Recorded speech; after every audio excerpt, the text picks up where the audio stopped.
Pasco County Community Development is required every 3 years to submit a local housing assistance plan to the state of Florida in order to receive SHIP funding.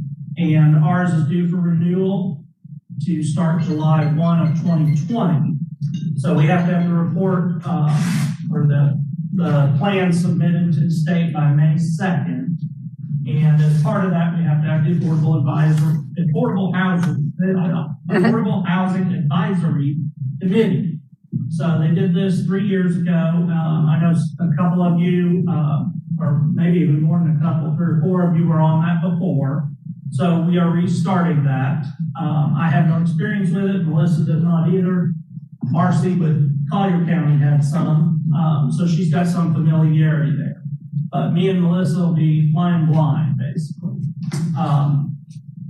Introduce ourselves. Obviously, everybody knows Marcy. She's our Community Development Director.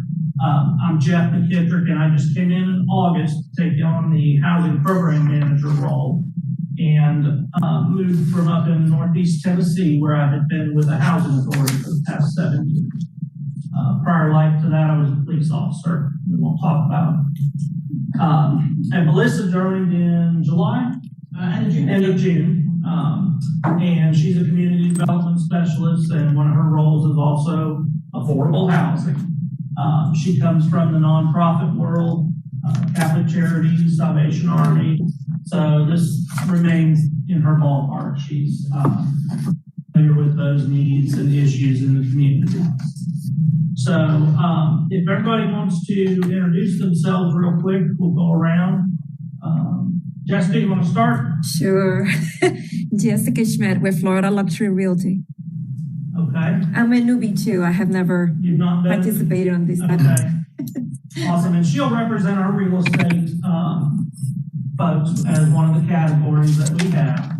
Let me also say that Jessica has participated in our lender realtor program and also helped last year with the review of our home application. So she's getting her feet a little wet. Mm-hmm. My name is Jimmy Macris. I've been in Florida, in Newport Richey now for 33 years. This is my residence. Married, 3 kids, big kids. And I'm with the HEPA National Housing Corporation. We develop and provide affordable senior independent living communities for our seniors. And we currently have 95 of them. And we're known to, so far we've been told we're the largest HUD 202 provider in the country. Thank you. So you're across the country? Yes. Okay. And you were on the committee before, correct? Yes, vice chair, I guess. Kelly? Yep. My name is Kelly Miller. Recently just got married, so it's Kelly Miller Funk. I haven't decided to legally change it yet, so most records with the county will probably stay at Miller. I am with Colonial Hills Civic Association, started back in 2010, was a recipient of some SHIP funding through Colonial Hills, did some affordable housing projects, some SHIP projects in our neighborhood to help stabilize it. And recently I do some private contracting for the Homeless Coalition, collecting landlord information and trying to build an affordable housing list. So Jessica, please, if I could have your information before we leave, and anybody else who may know of some landlords, please contact me before we leave. I'd like to try and build what I can from what y'all know. Thanks.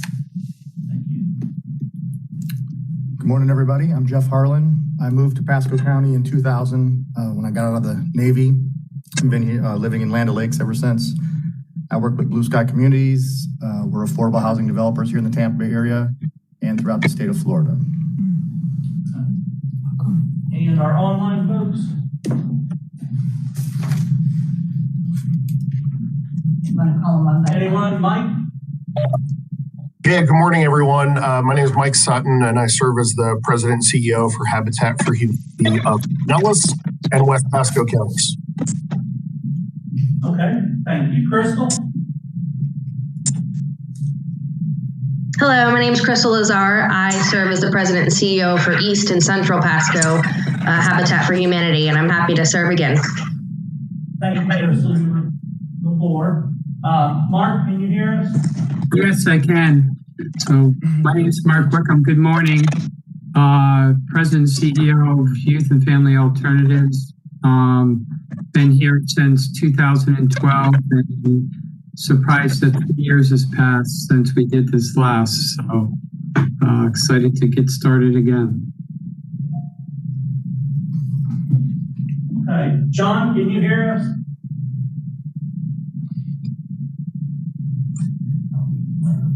Okay. John, we're just going to assume that you're in listen mode. That's fine.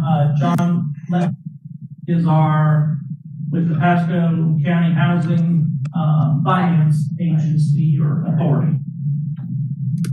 I think is correct. Okay. Yes. And we appreciate you joining us. We have commissioners. Can you hear us? Morning. I didn't realize I was supposed to be in the boardroom, so we had a little mix-up this morning. I'm actually going to be driving in just a minute, but I'm happy to join the committee. A big advocate for affordable housing. I serve on Community Economic Development Workforce Committee for NACO, and of course, learning a lot more about affordable housing, and I know we need a lot more of it, so I'm glad to be joining this group. Great. Thank you for joining us. We appreciate that. And I think that covered everybody. So I think that's everybody. We, again, appreciate everybody joining us and willingness to serve. It does take up time, and we realize that. So we'll try to be brief. I don't anticipate today going very far or in depth to anything.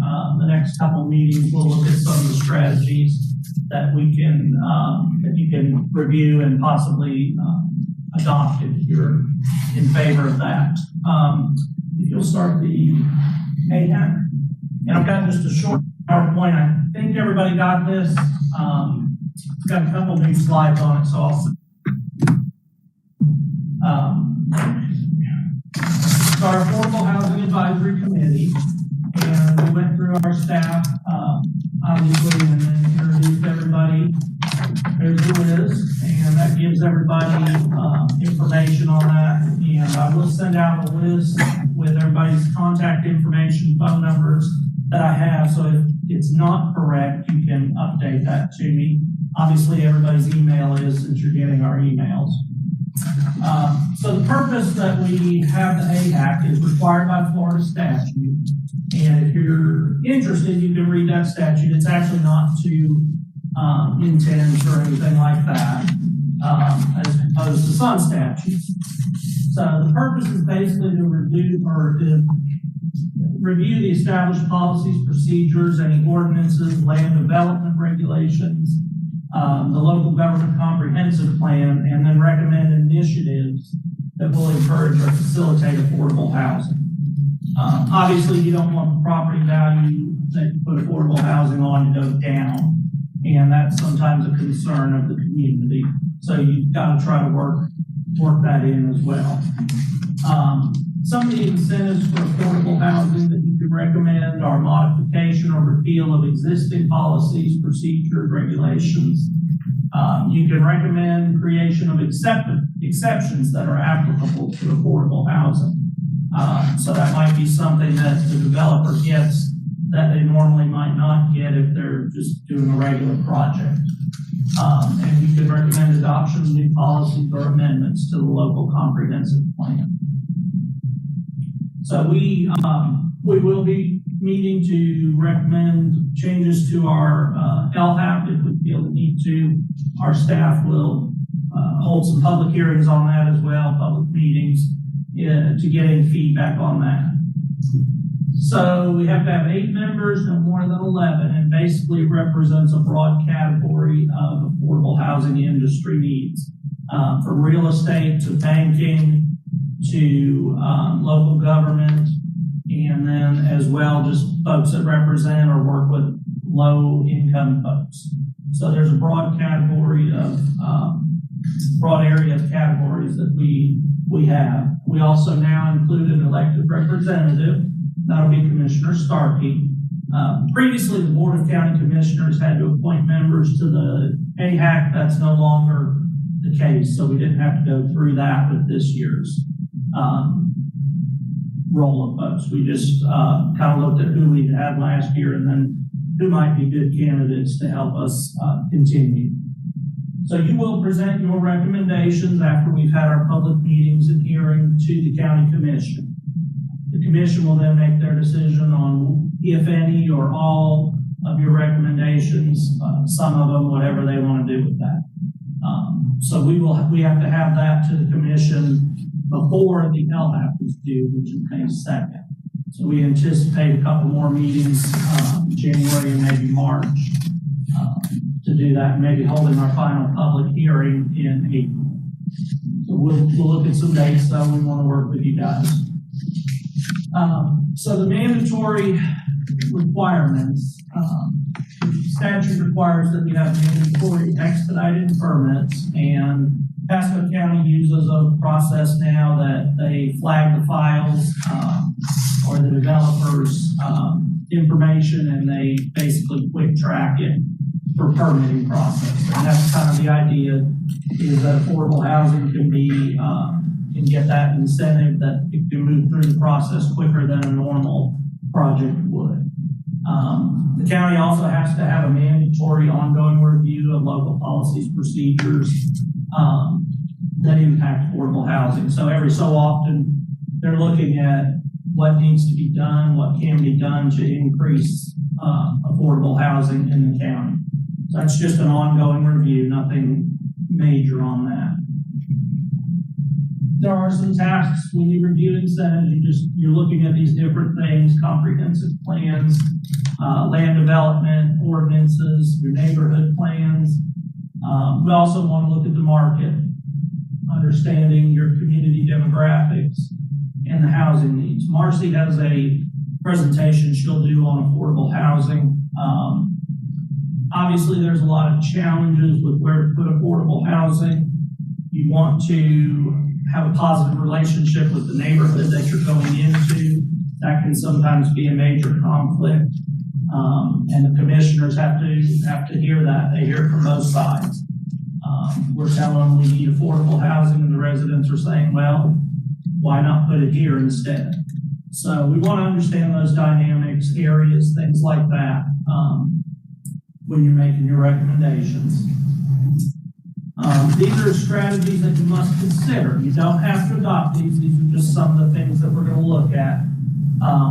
We have to submit a report to the county commission, and it will include your recommendations on any of the following areas. You don't have to make a recommendation. You can continue as it is on each of these categories, or you can make changes.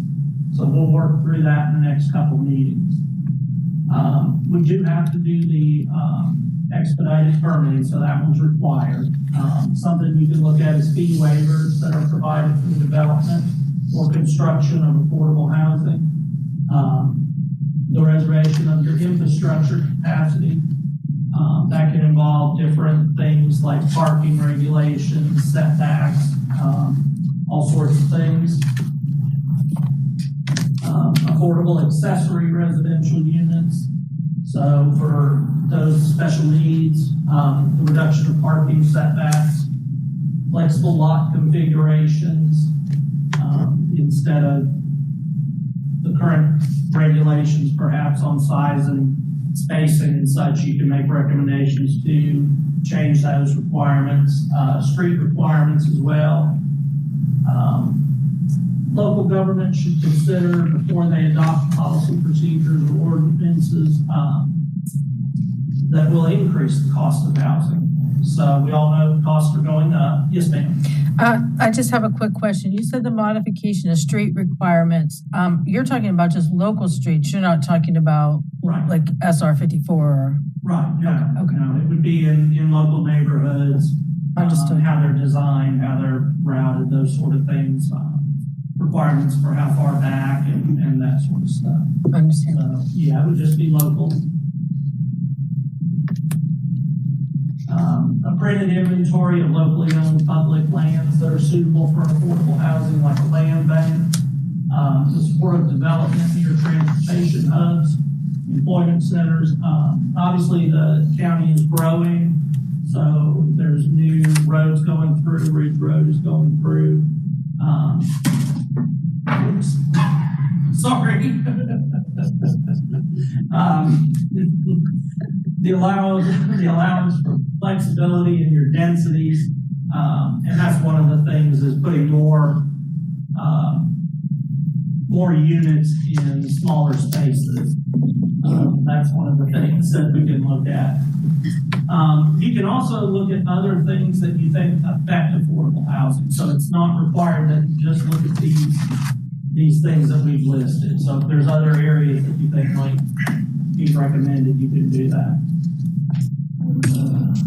So that's the timeline. That was not in the one I had sent everybody yesterday.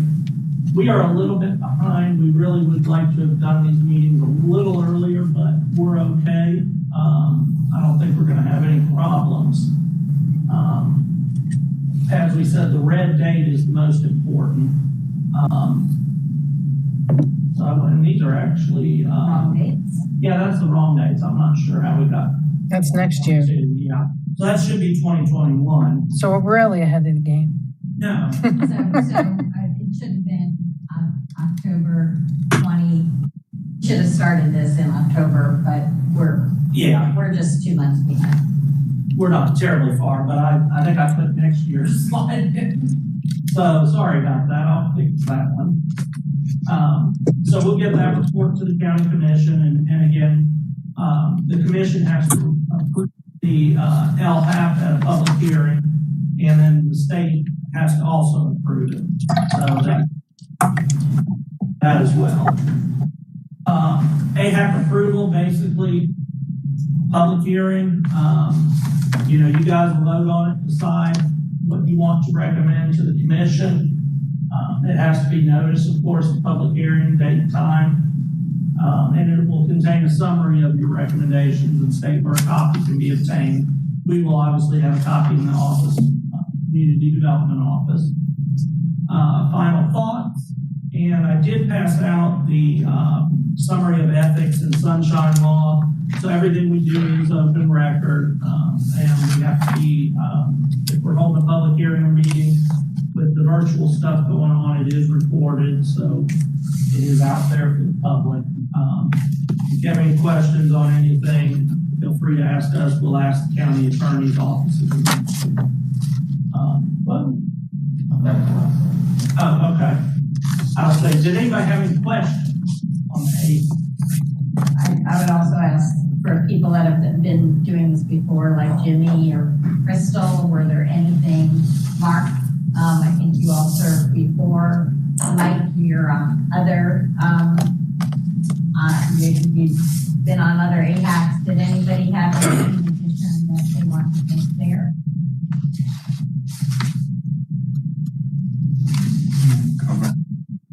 Mark, I have a question, but I didn't. It isn't.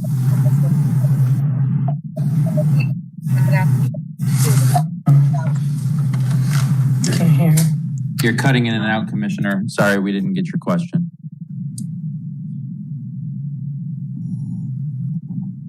I do have a question to ask this group, but it's not related to the report. It's related to the second page structure. When it's appropriate to ask. Okay, we got that you want to ask a question. I think you're moving your microphone around, so it's kind of hard for us to hear you. You can go ahead and ask the question now, I guess. All right, can you hear me?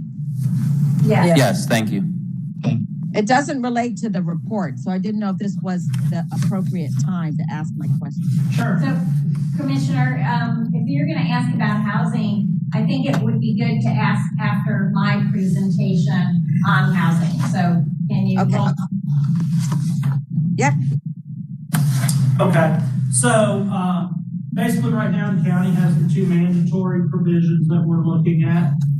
The expedited permitting and the ongoing review. And I apologize, I was supposed to email you the report from last year or the last time the committee met, and I did not do that. So I will get that to you this morning when we're done. And that way you can look that over as well and see the kind of, those of you that weren't on it, you can look back and see what recommendations were made and then what the commission did adopt, as affordable housing stuff.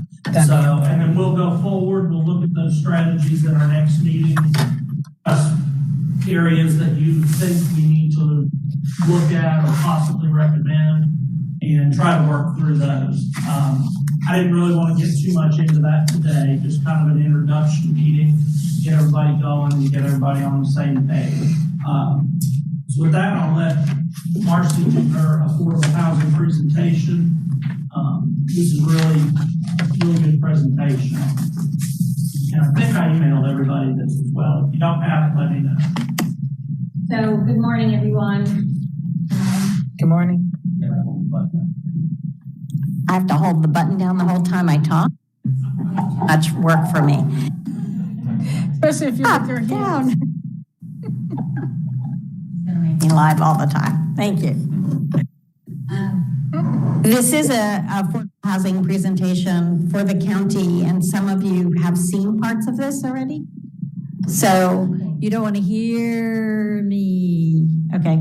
So I apologize for those of you that have heard it already. But I thought it was important to have an overview of what affordable housing is, some definitions, what the county is like, because those are the kind of facts and information that really inform our decisions. You know, why are we even meeting if we don't understand really the context of affordable housing? Am I driving? Okay. So, what is considered affordable housing? Rental or owner-occupied housing that costs at or below 30% of a person's gross income is considered affordable. So, for example, if my gross income was $2,000 a month, an affordable property for me would be me paying $600 a month. That is what is considered affordable. We use the term, it's a HUD, a Housing and Urban Development term, on cost burden. And a cost burden household is any household that pays more than 30% of their household income. And that is for an owner or a renter. And depending on a household's income, affordable housing programs either subsidize the household to rent or buy, or the developer to build. And that's we're going to be talking about those kind of programs. So we're either going to work with a developer and give them money so that when they build, the cost of the units are going to be less, or we're going to help a buyer reduce the cost of their mortgage by giving them money, or a renter by giving them a voucher. So that is how we make affordable housing affordable. And the affordable housing programs in our county are funded through state and federal grants, and they're all administered through our department. So this is the most important figure, and that is affordable housing, or a person's income is considered part of their area median income. And it's adjusted by the region, and we are in the Tampa, St. Petersburg, Clearwater MSA. Whenever we're looking at affordable housing, we're looking at income qualified households. And so generally we're looking at households that are either at 50% of the area median income, 80%, or with our SHIP funds up to 120%. And so what I'd really like you to do is kind of look at that column 4. So if you read it across, the numbers are the number per household, and it's always adjusted per household size. And then the income is below. And so I really want you to keep your eye on that 56,250, that kind of 4-person, 80% of the median income, because that's going to be an interesting figure when we look at this next map. So this is a HUD community planning development map, and this shows our population based on area median income.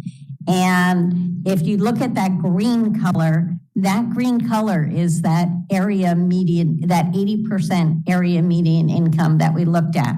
So you could see a good portion of, and then the white is lower than that. So you could see a good portion of our county people are at 80% or below the area median income. So you see the need for affordable housing.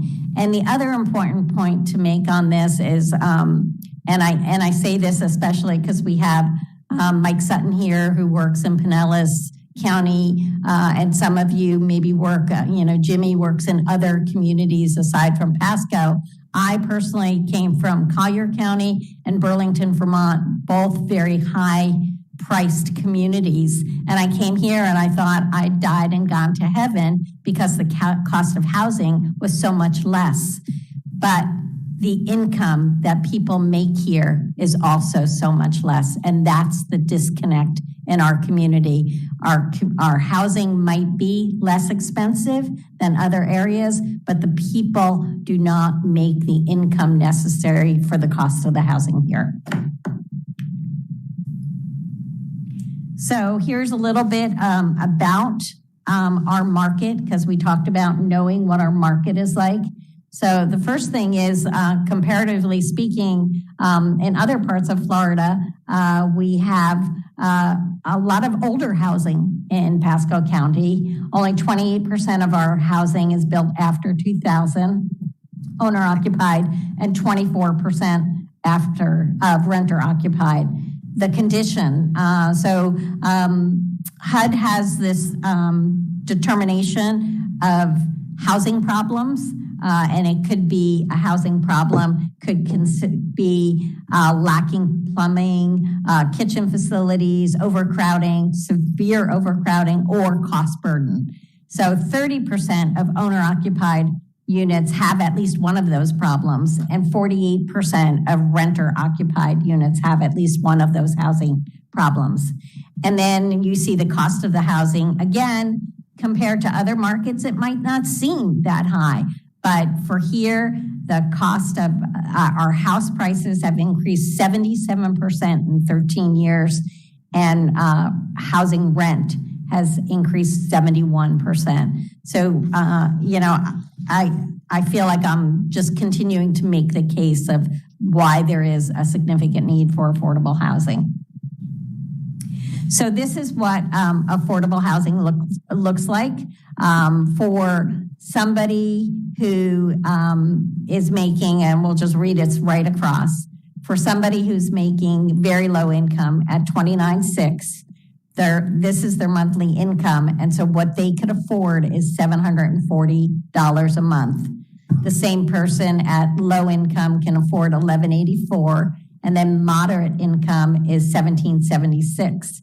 But the actual housing cost for the average price home is $1,141. So you could see that very low income persons are really priced significantly out of this market. And that's why that subsidizing is needed, either with the developer or with the individual.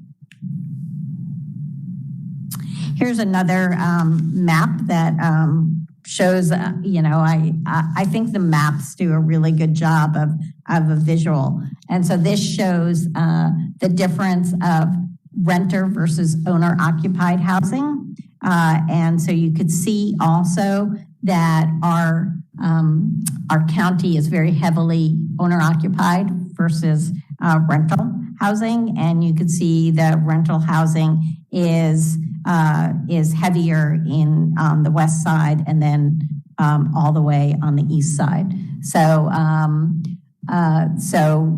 when we talk about the need for affordable housing and maybe the need for renter housing, you could see the areas in the community, in the county, where we might have opportunity when we're talking about changing codes or making suggestions. It might be to make those kind of suggestions for multifamily housing. So here's a little bit about the population that we have here in Pasco. 40% of all of our households have incomes that are under 80% of the AMI, and they qualify as low moderate income households. And actually 54% of Pasco residents are cost burden, and they pay more than 30% of their household's gross income on housing. So again, this is all about the income levels that we have here. And we have a significantly high number of people in our county that qualify as low and moderate. And then this next map also shows how the percentage of the households that are cost burden. So you see that that deep blue is, well, it's kind of like a grayish blue. That is where it starts with people that are over 30% of the median income. So it's really spread out around the county where people are cost burden.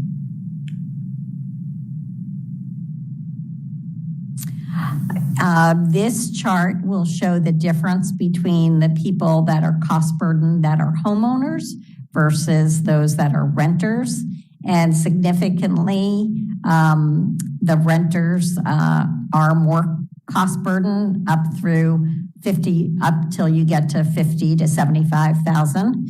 And then the other thing that you see is, again, oftentimes I like to argue that the greatest need is with the lowest income persons. And so I think sometimes we, politically want to make sure that everybody gets a little bit of help, but you're going to see over and over again that the real gap is at the lowest level. And a renter is twice as likely to be housing burdened than a homeowner. And when you think about it, those of us that purchase a home, many times we're making the choice to buy and maybe buy up a little bit or put less money down so that we have a higher mortgage. So we're really not talking about that. And what we would talk about when it comes to housing burden for a homeowner might be for people that go on to fixed incomes as they age, and it's Social Security and pension. So their income is not getting any greater, but their cost of housing, insurance, taxes might go up. So then they become cost burden because of that. So here is an example. Well, it's not just an example, it's throughout the county where people are living. Many of you would be familiar with the ALICE report, Asset Limited Income Constrained Employed. That's coming out of our United Way ALICE report.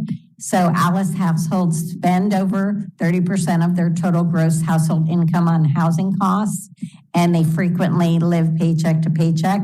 And you could see from this list where most of them are living. High percentage in Dade City, a high percentage in Holiday and Jasmine Estates, so Port Richey. So you could see, again, this is kind of a numerical way, and then you had the map, which was a visual saying the same thing. Yes, Kelly? What is a CDP and CCD behind the town names? They're, so I might have to ask somebody else, but they are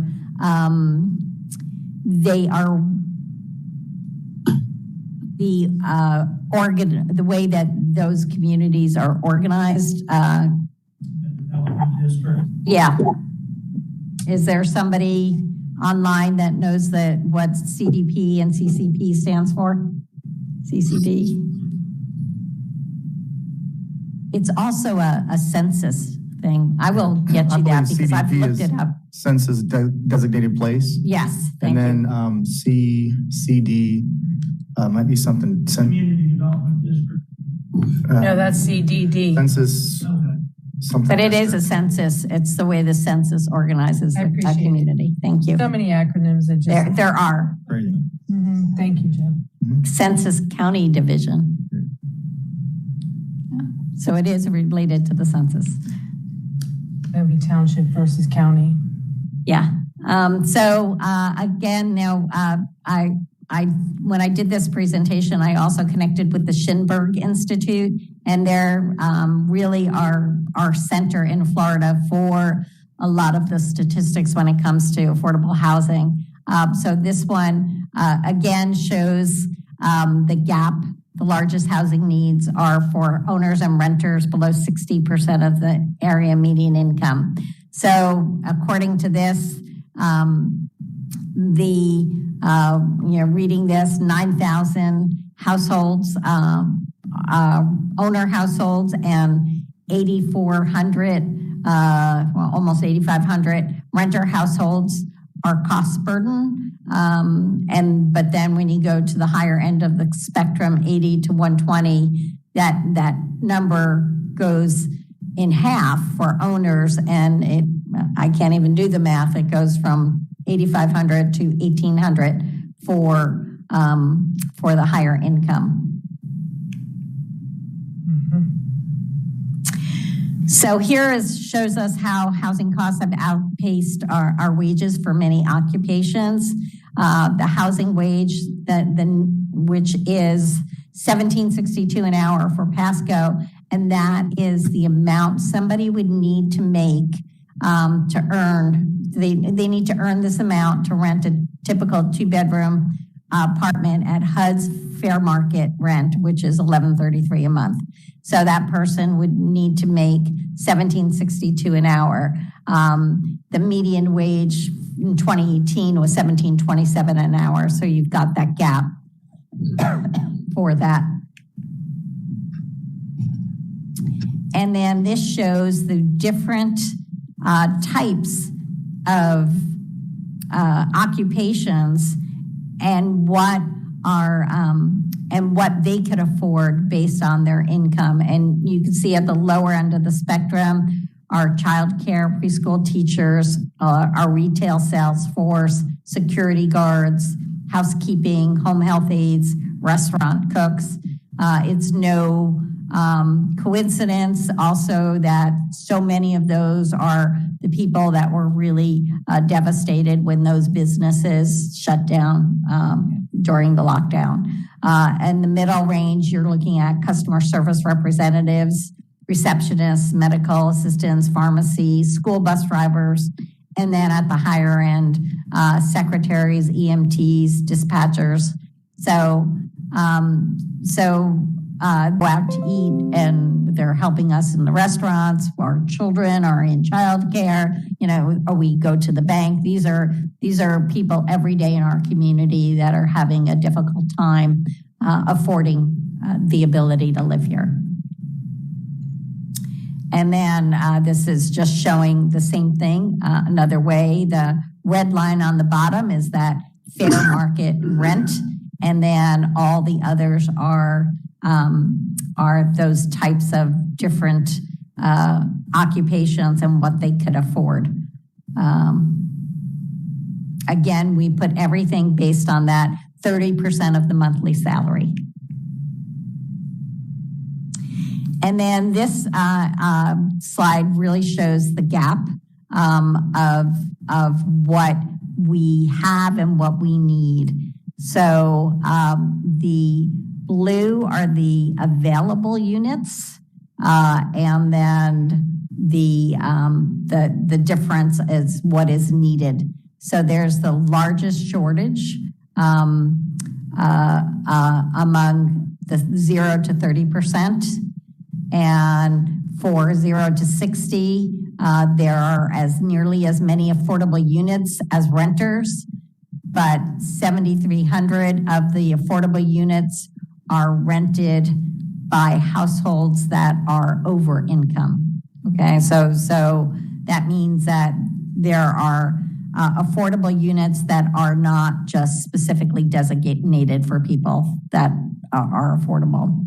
And so you see this, this is a really good slide to look at and spend more time on because it shows the gap of what's needed. And then you see when you go over 120%, the affordable available supply exceeds the renter count. So again, the higher the income, the less there is of a need for that subsidy and for building at that level. People ask what the future is going to look like. Well, the future is a larger aging population. So this shows us that as we go every 5 years, that the senior population here is to grow more quickly than our youth population. So, Jimmy, you're going to stay in business. Here's an example of where all the assisted and public housing units are from the different funders, the Florida Housing Finance Corporation, HUD, USDA, our local Housing Finance Authority. There are 58 developments and just under 4,000 units. And then this is very important, I think, and the crux of what I like to talk about when it comes to affordable housing, and that is the continuum of housing need for every community to go from the very basic supportive housing units. I do a lot of work, and Kelly mentioned it, when we're looking at housing our homeless and our most vulnerable in our community and people with disabilities. Mark just put online last year 6 units for people with disabilities, and has some new units, hopefully another 50 that will be people with disabilities and special needs, development disabilities. So we need to make sure that people in our community that are on that end of the spectrum have the housing that is necessary. And then we get into affordable rental housing, and Jeff and Blue Sky and other developers are working on those kind of communities, and I'm going to be talking a little bit about what we do in our office to work with that. And then our Habitat partners are with affordable home ownership, and the important part of that is that people may have gone successfully through supportive housing and affordable rental housing and are now able to then get into affordable home ownership, lower interest rates, and things like that. So we want to address the whole spectrum. We don't want to just focus on one of those, because then our community wouldn't be balanced and we wouldn't be meeting the needs of the different populations.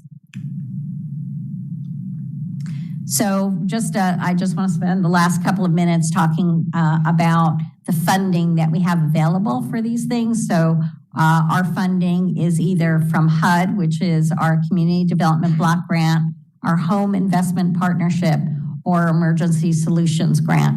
So CDBG, Home, and ESG we get every year as an entitlement community. That means that based on our population, the number of people, low income, the condition of our housing, we get this money. And every year we do competitive applications.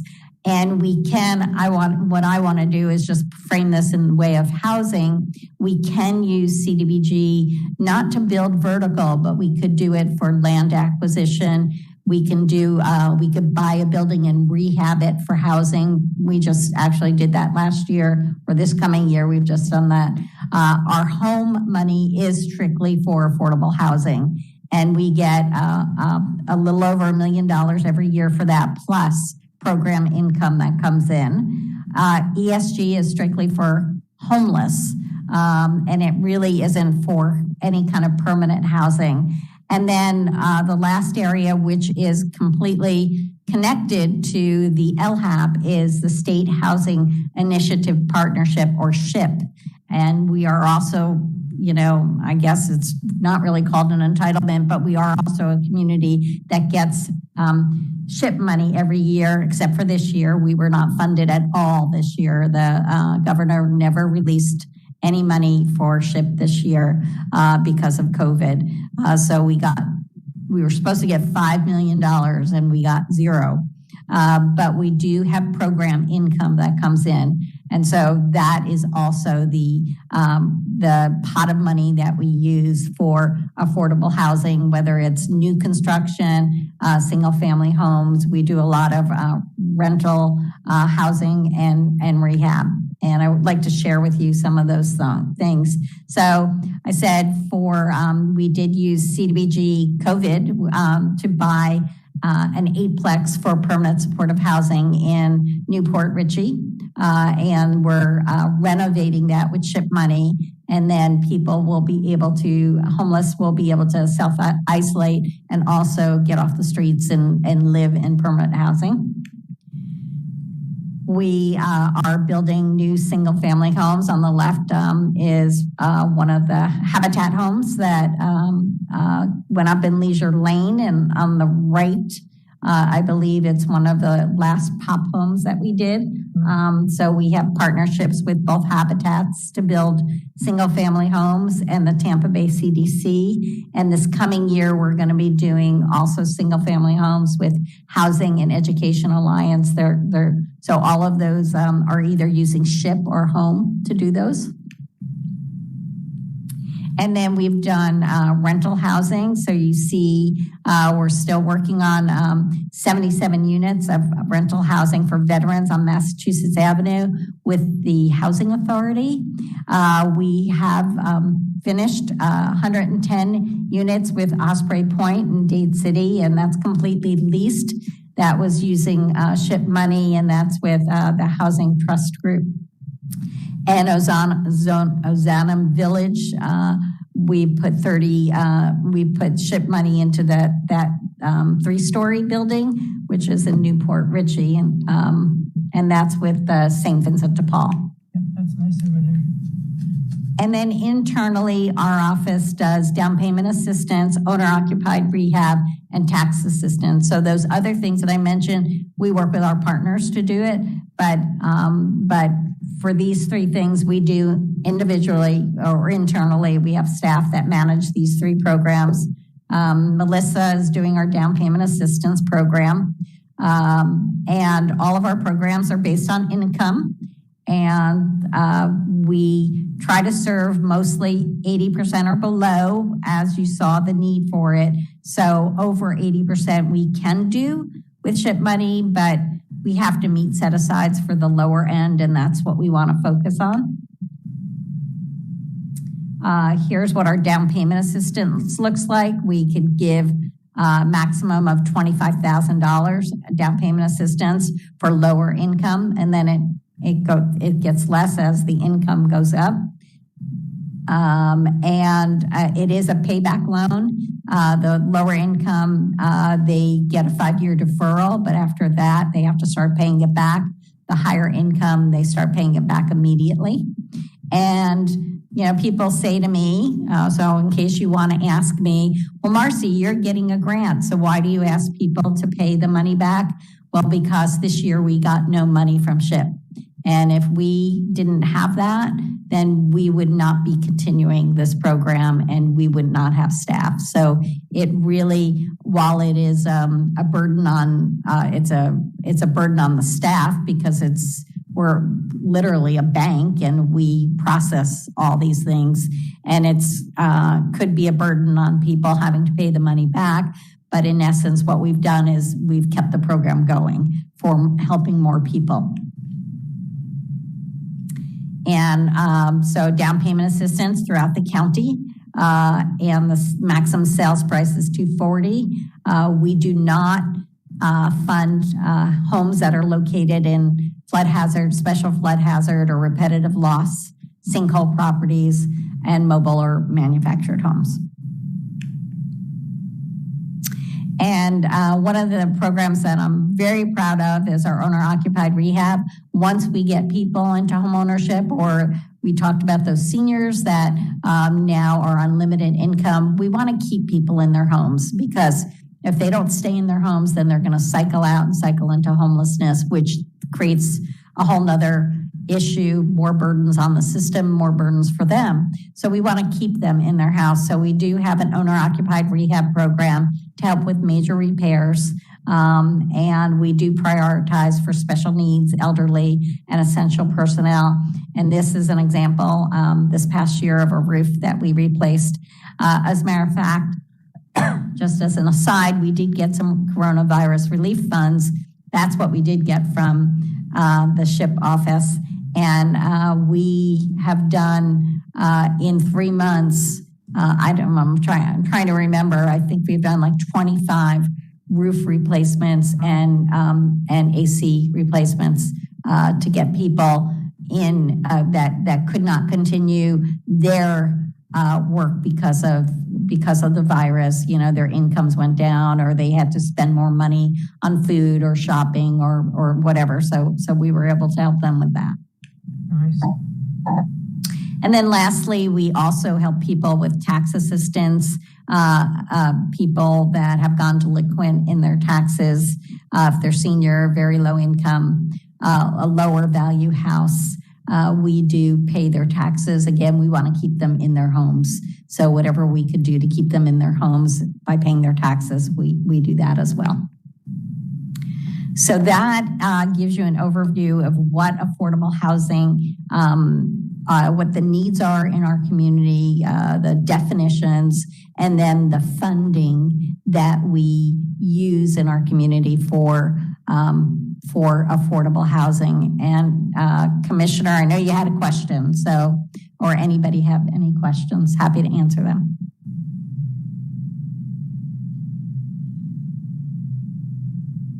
Any questions? I'll first look at the people here. You may have any questions? Yeah. Okay. You ready for your question, Commissioner? Well, you can go ahead and do them first. It's not a problem.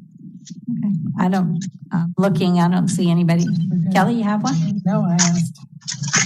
They're speechless. They are still awake though, I promise you. Okay, I will fire away then. I couldn't see some of your charts as I was loading into my car, and maybe you showed it, but where do Section 8 vouchers fall into this program? So a Section 8 voucher would be that when I did that continuum of housing, which talked about affordable rentals, that's where Section 8 vouchers go. So people, it would be either on supportive housing or on on affordable rentals. Although there are, yes, that's where it would be. So it would, those subsidies would go along with an affordable rental. Can you speak to this? Can I just also say, Commissioner, that there are two types of Section 8 vouchers. Some of them are portable and they go with the tenant and they could take them to any property. And then some of them are with the actual project and they could only be used there at a certain project. So those are the two types of vouchers. And so are they two different kind of programs then? If someone enters into a program where one is portable and one is not? Well, it's yes. Well, it's the voucher itself. So the housing authority applies for different types of vouchers, and so the person the person would get one that is either portable or, for example, if they went into a housing authority property, there are vouchers that go along with that property. Okay, so, and I guess I'll tell everyone why I'm asking Marcy these questions, and she knows. A couple weeks ago, there was an article in the Tampa Times of a woman with her children living in a motel or hotel in Hillsborough County. And she said that her money was about to run out and that she was on the waiting list in Pasco County for a voucher. And then it mentioned that Hillsborough County had something like 5,000 people on a waiting list for a voucher, and Pinellas County has 3,000, and Pasco had 262. Or 242, something like that. And so I was struck that someone in Hillsborough could apply for housing assistance in our county. And so I emailed Marcy and Kathy, and they sent me over to David Lambert. And David, what's the name of the group that he heads up, Marcy? The Pasco County Housing Authority. He's the chair of the board. And I don't know enough to know the difference between what that was and what we're doing. So what is the difference of those two committees? So the Housing Authority is it's a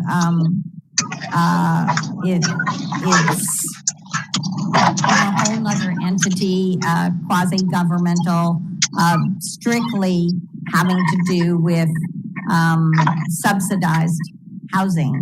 I'm gonna look to Jeff, who worked for a housing authority. Is there more ways to explain it than that?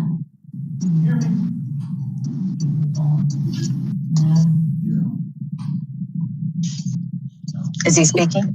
Can you hear me? Okay. So the housing authorities are run through the HUD office. And so they get appropriations based on their population, like we do with community development. They are allotted a certain number of vouchers, each authority, based on their area they cover, the programs they operate, those sort of things. And then they also may have what was public housing sites. That's mostly going away because there's not enough money to maintain them. So each housing authority may have a certain number of vouchers for their particular area. And I want to say I've seen Pasco County had a few hundred, but larger counties or cities are going to have more, obviously. And the voucher is assigned to a person, and that voucher stays with that person. They use it for what's called tenant-based rental assistance with a private landlord or private apartment complex. And if they want to move after their lease is up, they can take that voucher generally anywhere across the country.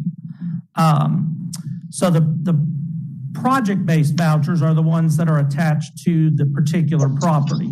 So the housing authority would have project-based vouchers at their public housing sites if they're converting them into the new RAD type of housing, or a particular project that was built for affordable housing or low income may have vouchers attached to their property. And those vouchers stay at the property. So if you move out, you would either need to get a tenant-based voucher, or you would need to move to another place that had an assigned voucher. You don't keep those vouchers. One of the things, online applications are great, but one of the things it has done, Commissioner, is it has allowed people from Chicago, New York, San Francisco, some of the very large cities that have a 5-10 year wait list for vouchers. Folks are applying in smaller communities that may not have as long of a wait list in order to get a voucher. And they may move here for a year. They have to keep the voucher a year, and then they can take that and do what's called port to anywhere else. So the housing authority may be getting somebody from Chicago that's just trying to get a voucher to live here, and they'll live here for a few months. And to be honest, they may not even live there. They may sublease it. There's no telling what's going on. But they'll take that voucher back to Chicago in a year, and basically you're starting back over with that. So I have a real problem with that. So, Commissioner, and I'm sure you've heard this, and you probably heard this from the Housing Authority, and there are issues of fair housing, and that's really what it becomes. It becomes a fair housing issue, and that's why they can't say, well, we can't help you because you're from a certain community or whatever. There are fair housing laws, and I cringe when I walk by, a sign that's out in somebody's yard to rent, and they say, we don't take Section 8. You can't do that. That's against fair housing laws. So we can't discriminate. And so I don't, I appreciate the fact that you're going to work on it, but I've just realized that the overall issue comes to fair housing, and that's where that is all about. And I want to understand this fair housing, because are we talking about race or because obviously if they're applying, they have a need that they need some help. So what part is the discriminatory part of fair housing? Not renting to people of color, because everyone who's applying is in need. So that's off the table. That's what I'm trying to understand. So I never remember all of them, and I don't know if Jessica can remember, but it's race, religion, family status, gender, I believe it is. There's 7 of them, and I never get. Income is one, but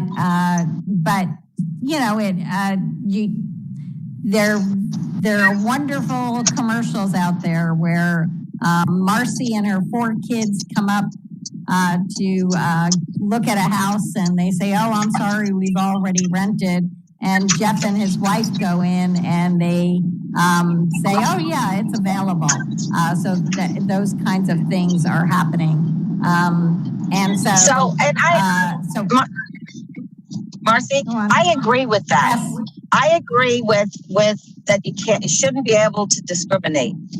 But I don't agree with someone from Chicago can get on our list when we have our own need and take one of our vouchers and mess with it like was just explained.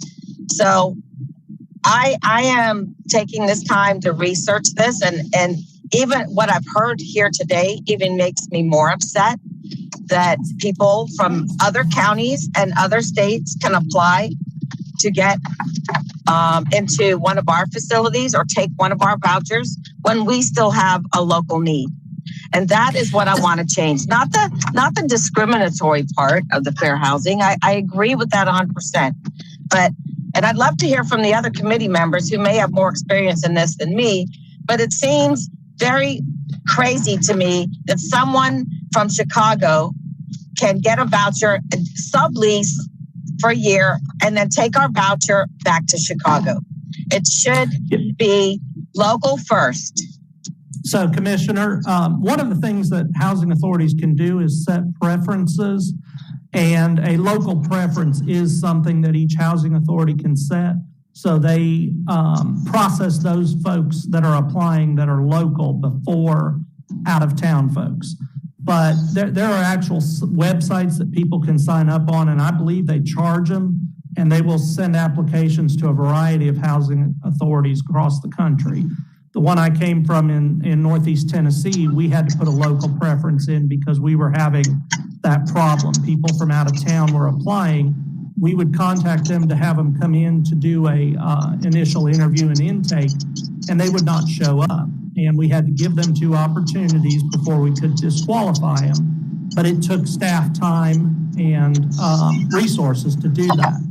So that is one thing the local body can do as a preference.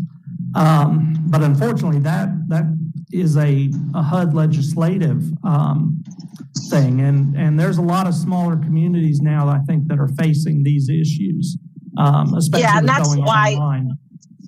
That's why in my capacity as chair of the federal committee for the state of Florida, and as a chair on the community committee for the National Association of Counties, having just become aware of this, I plan to elevate this actually tomorrow at the state level, and in February well, I've already started at the national level.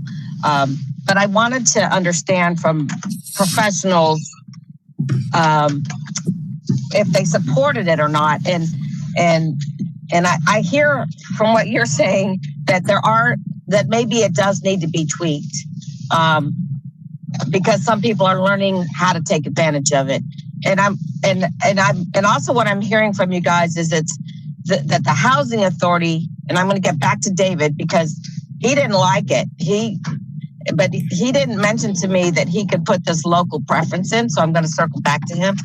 But I want to ask Marcy on our stuff, can someone from another county or another state come get in on our stuff? So I remember one of the commissioners has asked me that before, and so I went to I think at that point it was something that it was Ozanam Village. It was St. Vincent de Paul, and look at we've got 2 habitats here. We've got Youth and Family Alternatives. We've got Blue Sky. So I'll look at the people that are right here. What I heard was that when they open up their housing, they're advertising in our community, and those are generally the people that they're getting. So I will then ask any of the other providers to speak on that. Jimmy, you want to speak on it? Well, the Pasco County Housing Authority prior to COVID actually made it a little more difficult for prospective tenants to port into our county by requiring them to take an orientation course here when it was offered once a month. So it makes it harder because they have to travel, they have to stay here. And this is before even putting an application, landlord sheet for rent a place. So, Commissioner, I don't know if you heard that, but Jimmy said that the Housing Authority asked them to take an orientation here. So I think there are tools in their toolbox to keep it local without being discriminatory. How about the other providers? Jeff, do you have anything on that? Yeah, so when we develop a property, we're developing really for the workforce. All those people, you had those columns of different people, different professions and folks, and so they're all coming from the local community. Okay. Habitats, you want to answer, Mike or Crystal? Marcy, it's Mark, okay. We do the same. We're developing projects. We're developing primarily for the local, pretty exclusively for the local people here. Okay. And so I'm not hearing that I'm saying that it ends up being that way, but I'm not hearing that you have a policy for that. Is that true? Yes, Pasco policy is driven by, the state, local, and government. We have to adhere to all those typically, obviously.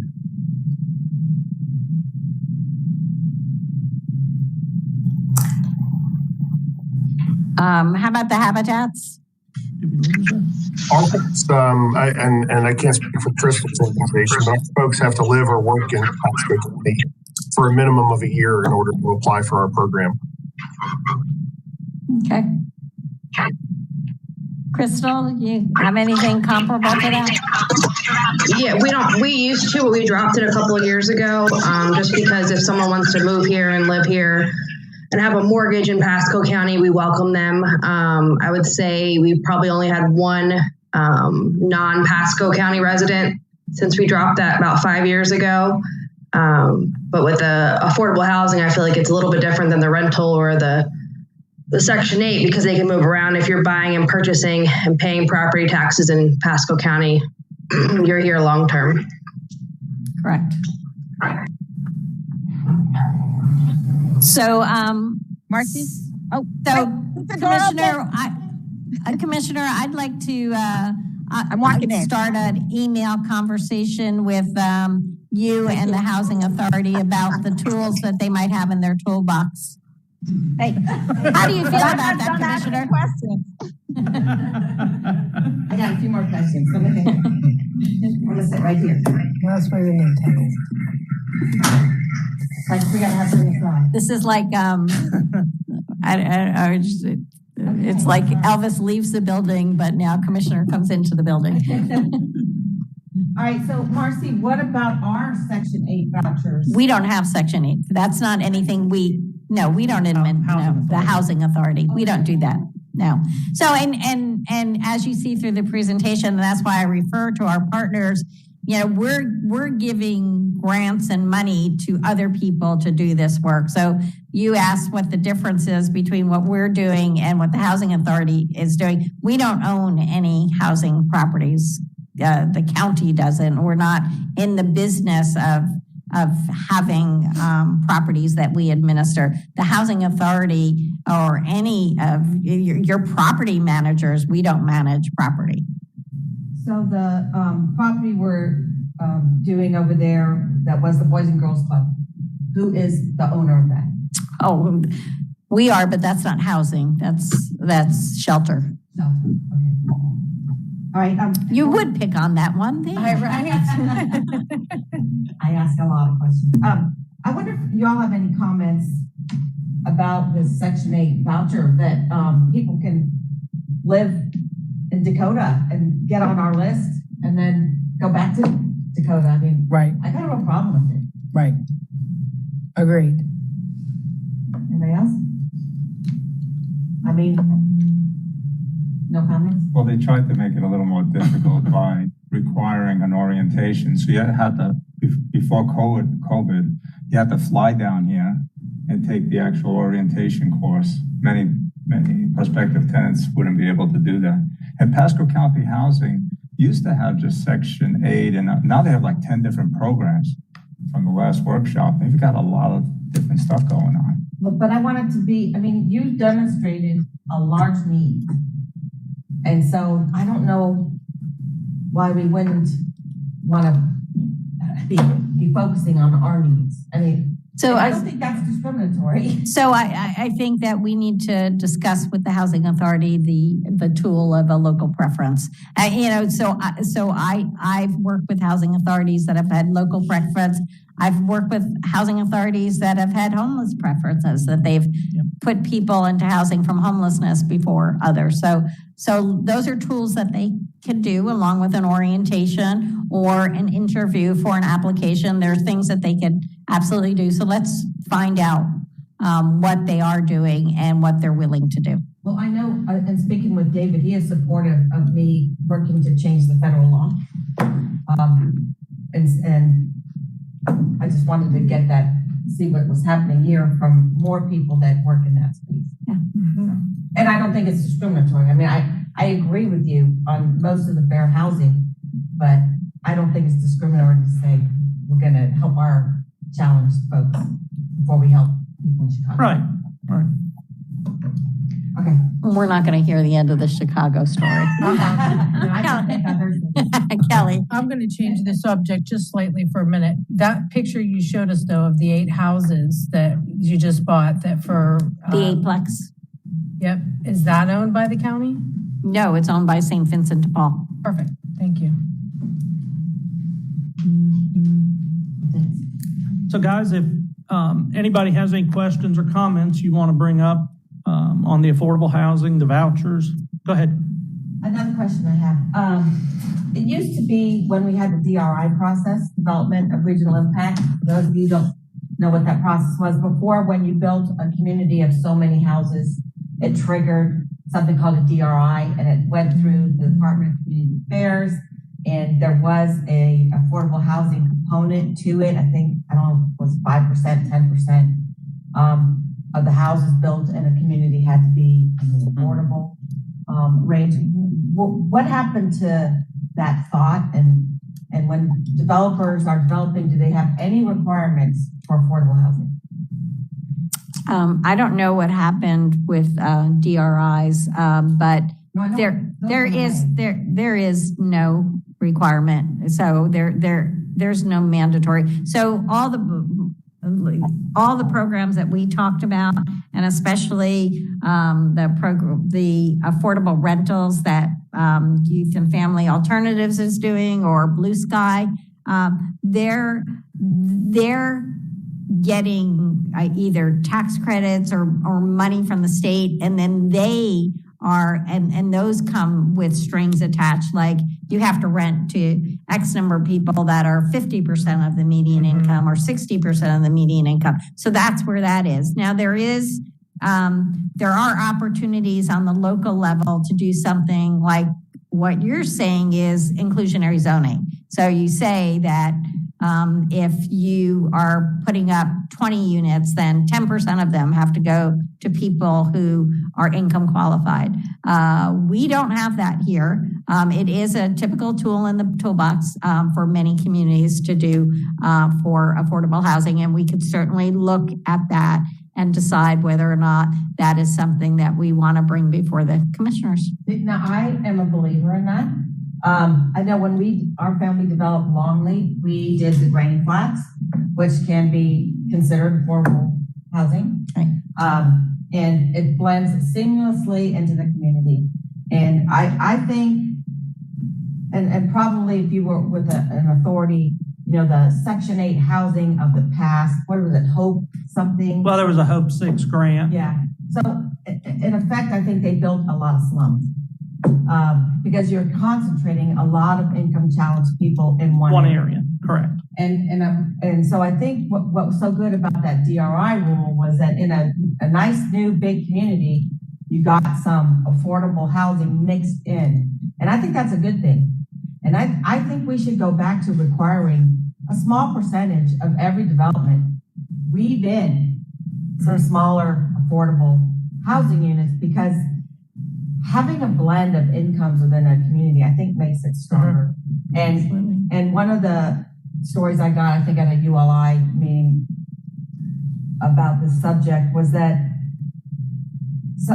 sometimes when you have, say you have a lot of people who are income challenged in one community, the youth don't see anything different.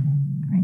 And they don't live with anything different. But when you're living a block away from someone who is, an engineer, and you're playing with their kids, or a doctor, or whatever, you're exposed to so much more, and you realize there's so much more out there. And so for that reason, I think it's really good to require that every development, I don't know what the number is, have some affordable housing. Yep. Blended in, and it doesn't have to look any different. There are great examples in Montgomery, Virginia, I believe it is, or Maryland, where literally all the houses look like they're these really big, McMansion houses. And then when you open the door, there's like 7 or 8 apartments in there, but from the outside, you can't tell the difference. And, but there are challenges to getting inclusionary zoning through, and because sometimes it becomes a cost burden to the developer. I've seen it work in other communities where they sub out with an affordable housing builder. So so the developer isn't trying to do the affordable as well. And the affordable housing people know how to income qualify, where the developer just sells market rate. So I've seen it work that way. But it also, the other way that it works is when you're giving something. And I think that's where communities have the challenge, is because you want to be able to give density by right or something where then they know, well, if I'm going to give some X number of affordable units, then you've got to allow me to go up in density. And it just has to be by right. And I find that communities have a hard time pushing that button. Didn't we already waive impact fees? We're in the process of the mobility fee waiver. I don't know where it is in the process, but I think it has to go several iterations. And those will be some of the things that we'll talk about, and we'll bring the planning people in to discuss that, because you gave that direction. So, maybe one, we require it, but we help by waiving all the fees for those units. Let's just say it's just 10, Right. Right. For 2,000 homes. I mean, even 10 is, it's doable. I sat on that committee a couple of years ago, the Mobility Fee Advisory Committee, and we did waive the impact fees from Little Road north all the way up until where it intersects with US 19 to the west. So that included that Grand property on the corner of Grand and 54, which was something that I had looked into back, where I said exactly that mixed density would be perfect right there, because you've got that new development of Copper Springs, which is higher, income, and then you've got an up and coming neighborhood right there. Would be just a perfect place to put it. Yeah, I've always thought a mixed use, mixed density, Mixed income is, that's really, shopping. That's the best way to go. That's what a lot is going to. Commissioner, if I could add though, going back to your comment about the youth, one of the things HUD began to see with public housing was just a stagnation of people, generational, staying in that. It was just became almost a way of life for a lot of folks. So that's one thing that HUD has been encouraging housing authorities to do, is try to get folks involved in other programs. But it's difficult. So is there funding that the county can apply for through HUD to get grants to help plug these into the new developments? I don't know. What about TOD? Can you use TOD for your transit orient development? Like, for instance, Universal Plaza falls under TOD, so there's money available for that. Well, it's a credit. It's not. It's our money. It's not anyone else's money. But it's still something. Right now, we're drowning in so much money with COVID. When you talk to me about asking for more money, I say, we had a bit of a revolt yesterday when we discussed it. What are you saying? You have too much COVID money? Yeah, too much, and it's all time we're down to 29 days. So and we haven't even started on our third round of CDBG COVID money. So one thing I can share from the Corona Relief Fund that we've done since August 24th, we've gotten 600 applications in for folks, and that's all Pasco County. They have to live in the county. And we are seeing a lot of rents that are above $1,000. And these are folks that are in service industry type jobs. We're not getting a lot of high paid job applicants. I mean, there are a few here and there, but Melissa can probably tell you. I mean, it's. What do you mean? We're getting workforce housing, and they're applying for assistance. They're behind, and their rent, they're already cost burdened. And COVID has what it's done is showed that people are not prepared to handle that. It is a week to week, paycheck to paycheck type life. And they're already paying more rent than they probably should for the work, for their job class. They can't afford it, basically. So I had another question. Sorry. Yeah. I know people who rent rooms from people, and I know people who would like to rent rooms. But and my mom did this in Miami, actually. She didn't want to live alone. So she rented a room, and she had a tenant for 15 years. And then she had an agreement with the University of Miami, and she would get law students from all around the world. She just absolutely loved it.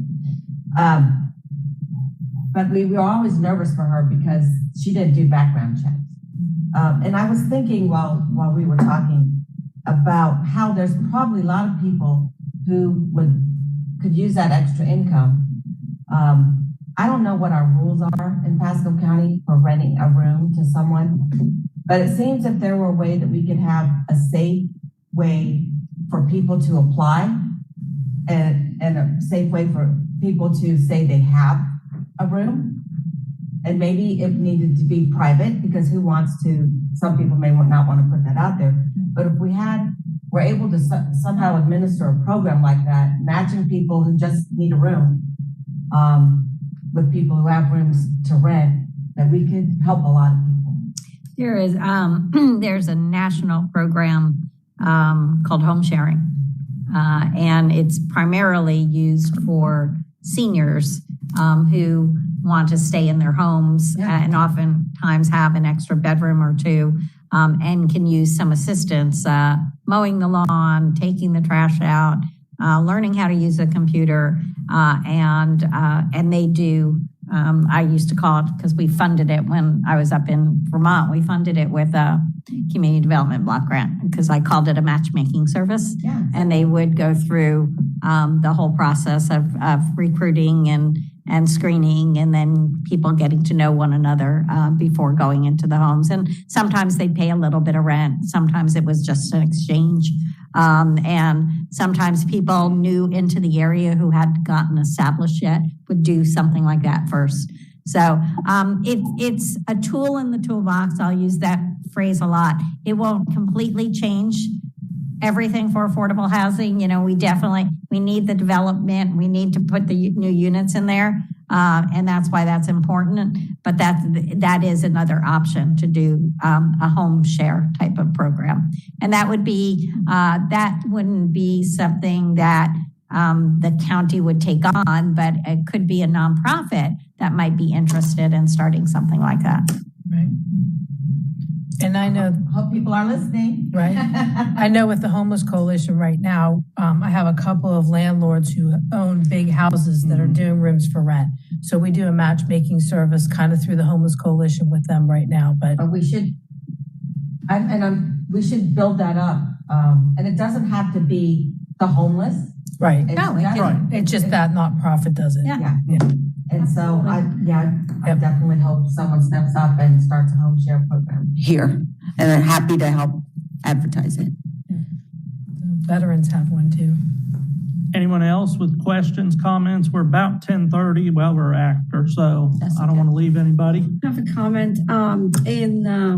In Cleveland, Ohio, they had a program where the nonprofit organization had properties identified by the law enforcement agencies, properties that are, drug activity that were being boarded up for criminal activity, etc. And they were being acquired by this nonprofit organization, which had agencies under them. And they created a program called a lease purchase program. The program involved, where the applicants had to be willing to have inspections. They needed to keep the housekeeping. They needed to do certain, upkeep of the properties as a property owner would, and they wouldn't actually gain ownership of that property till the end of a 15-year period, in which at that point, they were actually going to be assuming the balance, remaining on the balance for those properties. And it seemed to provide housing and then take those properties that were in areas that were high in crime, and then basically get individuals there that were properly screened and were being monitored, and it seemed to help. Mm-hmm. Yep, I can see that working. We're taking properties that are in serious disrepair and they're being demolished. And then we're working with partner agencies like Habitat with the work that Habitat's doing on Leisure Lane and Bandor and building new housing in there and revitalizing the area. And we're also working in other neighborhoods to see what other things neighbors want in their community. But that's an interesting perspective to go into the law enforcement. And I don't know if we take property that's connected to law enforcement issues. Mm-hmm. I could ask the sheriff. They take cars and boats. They take cars. Next step, housing and guns. Anyone online have any questions? Comments? Future meetings? Future meetings. What days or times is 9 o'clock good for everyone? Generally? Yeah. The board has meetings every other Tuesday, the Board of County Commissioners. No, we have meetings twice a month. I'm sorry, twice a month, yes. And then various other meetings, but are there better days of the week for folks, or? Tuesday's good for me. Tuesdays, Mondays and Fridays a lot of times are not real no, productive for folks. not for me. Do Thursday. I think Tuesdays that we don't have a Okay. board meeting are good. Is it 9? Works for me. Yeah. Perfect. Okay, and we'll try to do it at the boardroom here, if that's okay with everyone. We're supposed to be set up to do stuff visually virtually, I'm sorry, and recorded and all that. So I'll send out an invite. We'll look to maybe the middle of January. Give everybody time to recover from the holidays. And I will send out information on what we are current policies that have been passed and what was done at the last AHAC. One thing. Yes, ma'am. When we went through all this, we made a requirement that they have garbage pickup. Yeah, we have that. We worked that out in the contract already. Okay, because I think we've got one that may not be doing that. So they might not be with our. Yeah, it could be. Yeah, it's actually written in there, Commissioner, for garbage pickup. There's a space in there if we want to do lawn maintenance. And then there's blocks in there for electric, who's your electric provider, and your water provider, whether you've got county or FUGWA as well too. So some of the challenges that came up were just so many of the different garbage providers that are available. So that's something that we still need to kind of work towards, because again, they have to select from 5 or 10 different options in some areas. Some won't go in some areas anymore. I will tell you, probably the number one thing that I learned from doing all this work with Pasco Cares, Community Cares, with people that are renting, is the unbelievable amount of people that are renting in what I would consider not legal means. No lease, a handwritten lease, nobody signed the lease, no numbers on the lease.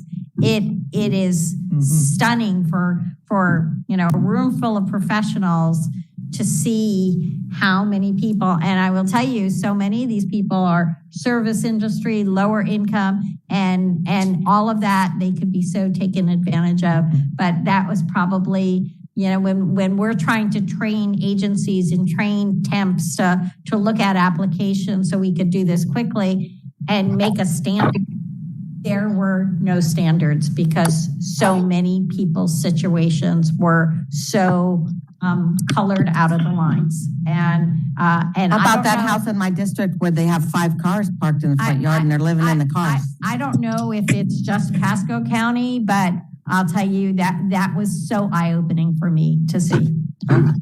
Marcy and Commissioner, maybe one of the two of you may know, who in this realm is working with the Sheriff's Office then in order to make sure that these houses are put on the list? Because we haven't heard anything. We haven't heard anything about the rental registry coming out through the county about how these was supposed to be enforced on the 1st of April and then COVID. So yeah, so Derek, let's ask the sheriff for a report on the rental registry at a future BOCC meeting.